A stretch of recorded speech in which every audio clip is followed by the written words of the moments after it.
York, one of the biggest, most vibrant cities in the world, where you can find any culture, ethnicity, and cuisine imaginable. Here is a global melting pot in the palm of your hands where a different surprise lies on every corner. You can use the subway or MTA to easily explore and get to know New York.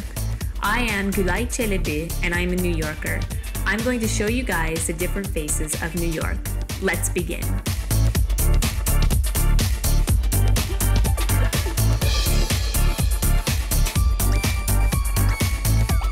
The Bronx is New York City's northernmost borough. It became a part of New York City in 1895. Today, it is home to 1.4 million New Yorkers and offers visitors many world-class attractions that you might not experience elsewhere in the city.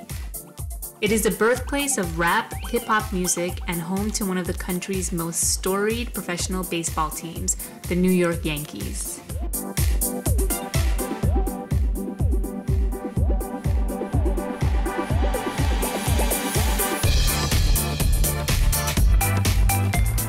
At Yankee Stadium for Must Go Bronx, and I have Matt Foglino as our special guest. Can you tell us a little bit about yourself? Sure. I'm a teacher, I'm a tour guide, I'm a historian for the Bronx. I've been living here for about a decade now, and I'm just here to show you where to go and what to see. Great. Can you tell us a little bit about Yankee Stadium? Sure. We're standing in front of the most iconic landmark of the Bronx and what everybody associates with the Bronx, and that's Yankee Stadium. What we see, this stadium was built in 2009, so this is recent, but right across the way was the old stadium, and that opened in 1923. A lot of people say, well, why are the Yankees? Why is this team in the Bronx? What's in the Bronx? Well, back in 1923, when it opened, this was pretty much undeveloped land. It was very recently developed. The Yankees were playing over in Manhattan, 155th Street, the Polo Grounds, which is actually right behind us. And they came over here because this offered great, easy access to Manhattan. The subway was right here. There was all this vacant land, and it was just seen as a great, beautiful location to have a stadium. And it's just been here ever since. But there's so much more to offer here than just the stadium.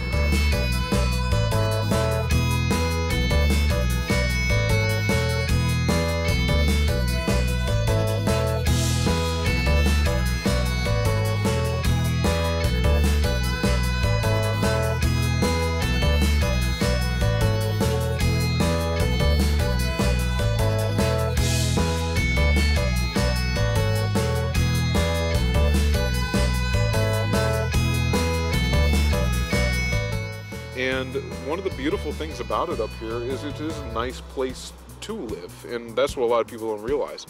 24% of the land up here is parkland. We're standing in a park, but 24% of the Bronx is parkland. There's large parks all over: Van Cortlandt Park, Crotona Park, Bronx Park, Pelham Bay Park. The Bronx Zoo is here. The New York Botanical Gardens are here.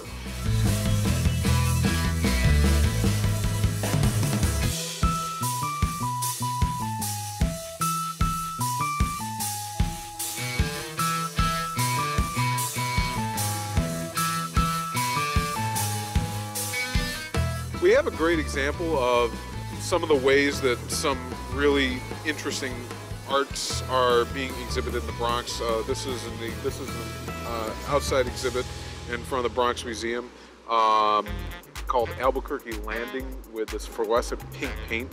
And this is just an example of like some of the great stuff you'll see at some of the galleries at the Bronx Museum, at the Freedman Home, down the galleries on the Bruckner by 138th Street. Again, in the Bronx, the galleries will show you stuff that you're just not going to see in Manhattan. You got a lot of small venues that are really exhibiting some cutting-edge stuff in contemporary art.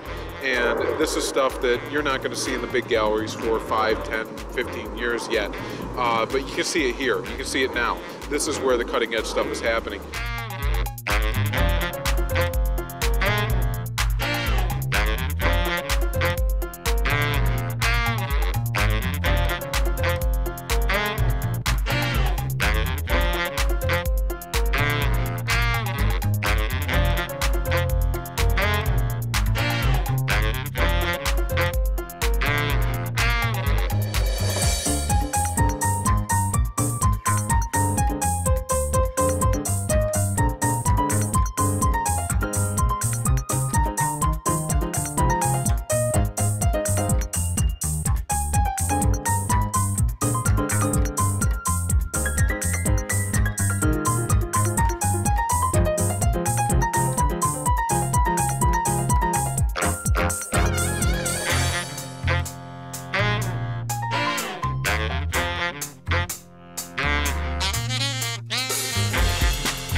Avenue, which is also known as Bronx's Little Italy, is a center of Italian-American culture in New York.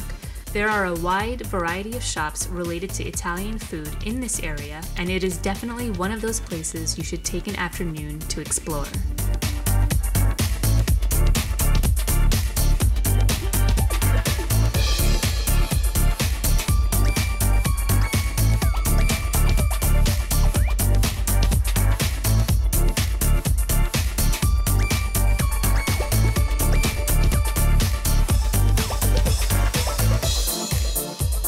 You don't have to be Italian to enjoy Little Italy of the Bronx. Generations of Italian families have given the area a special small-town character unique for an urban setting. This is fresh mozzarella. See mozzarella being made nice and fresh?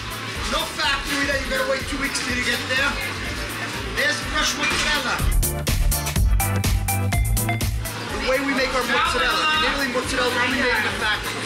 It's packed in a container. In the town where they make that factory, they only eat that mozzarella in 1 day. We make fresh mozzarella that can stay 2 weeks, beautiful, fresh, juicy, and no chemical. It's a big deal. We get white truffles in from Italy, just like in Italy.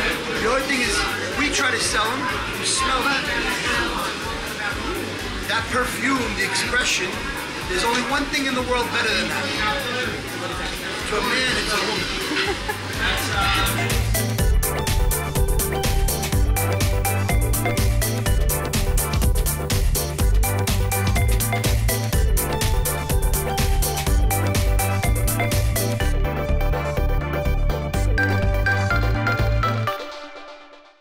When walking through the market, you will notice that many people's eyes are drawn to these employees rolling out a wide variety of quality cigars.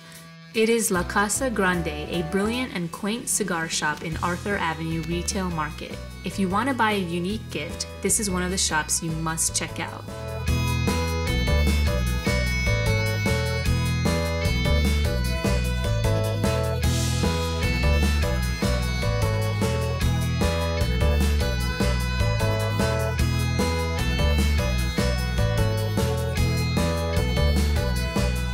City Island's shopping street, City Island Avenue, is reminiscent of a small New England town. There are many restaurants and antique shops. Who knows, you might find valuable treasure here. So I'm in City Island for Must Go Bronx. This place has seafood restaurants, antique shops, yacht clubs, boats, and if you really want good lobster, come check it out. And you won't believe it, this place is in the Bronx, so let's go check it out.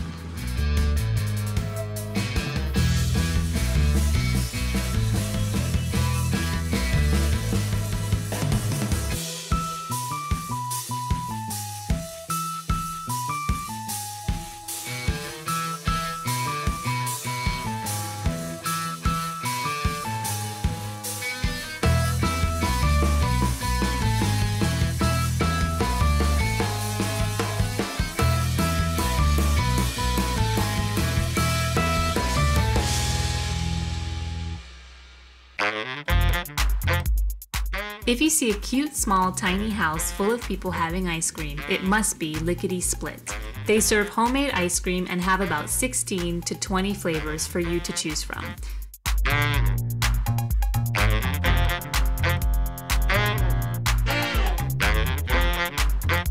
And City Island is best known for its seafood restaurants. In Sammy's Fish Market, they have very good lobster, fish, and everything else you can think of. You must try the seafood in City Island.